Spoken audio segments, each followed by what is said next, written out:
έχουμε μια άσκηση πάνω στις γωνίες, η οποία λέει ότι στο διπλανό σχήμα οι γωνίες χ, ψ, ζ και ω είναι ανάλογες των φυσικών αριθμών 1, 2, 3, 4.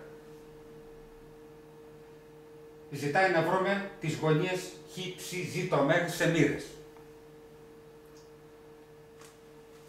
Το ότι αυτές οι 4 γωνίες είναι ανάλογες των αριθμών 1, 2, 3, 4 σημαίνει χ προς 1 ισούται με ψ προς 2 ισούται με ζ προς 3 ισούται με ω προς 4. Ισχύουν αυτές οι αναλογίες. Αυτό σημαίνει ότι αυτές οι γωνίες είναι ανάλογες αντιστοίχως των αριθμών 1, 2, 3, 4. Ονομάζουμε όλους αυτούς τους λόγους κάπα.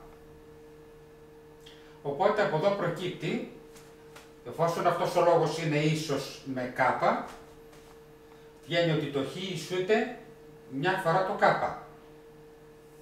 Το χ λοιπόν ισούται με κάπα. Ο λόγος αυτός είναι ίσος με κάπα. Άρα το ψ ισούται με 2 φορές το κάπα. Ο λόγος αυτός είναι ίσος με κάπα. Άρα το ζ ισούται με 3 κάπα. Αυτός ο λόγος είναι ίσος με κάπα. Αυτό σημαίνει ότι το ω ισούται με 4 κάπα. Από την αναλογία αυτή. Ω ίσο με 4 κάπα. Από το σχήμα γνωρίζουμε ότι όλες αυτές οι γωνίες έχουν άθροισμα 360 μοίρες. Δηλαδή, χ συν ψ συν ζ συν ω συν τις 30 μοίρες κάνουν 360 μοίρες. Δηλαδή, χ συν ψ συν ζ συν ω, αν πάμε το 30 το δεύτερο μέρος, θα αφαιρεθεί από το 360 και θα μείνουν 330 μοίρες.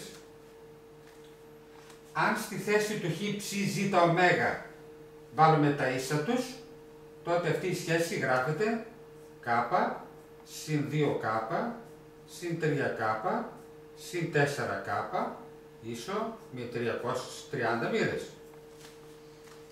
Έχουμε λοιπόν 7, 9, 10κ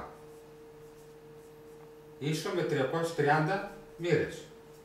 Από εδώ αν διαρρέσουμε με το 10, το κ βγαίνει 33. Έτσι λοιπόν, εάν πάμε εδώ και αντικαταστήσουμε το κ, τότε η γωνία χ βγαίνει 33 μοίρες, η γωνία ψ βγαίνει 66 μοίρες, η γωνία ζ βγαίνει 99 μοίρες και η ω 4 φορές το 33, 3, 4, 12, 3, 4, 12 και 1, 13, 132 μοίρες. Έτσι λοιπόν βρήκαμε τις 4 γωνίες που δεν γνωρίζαμε και ζητούσε η άσκηση.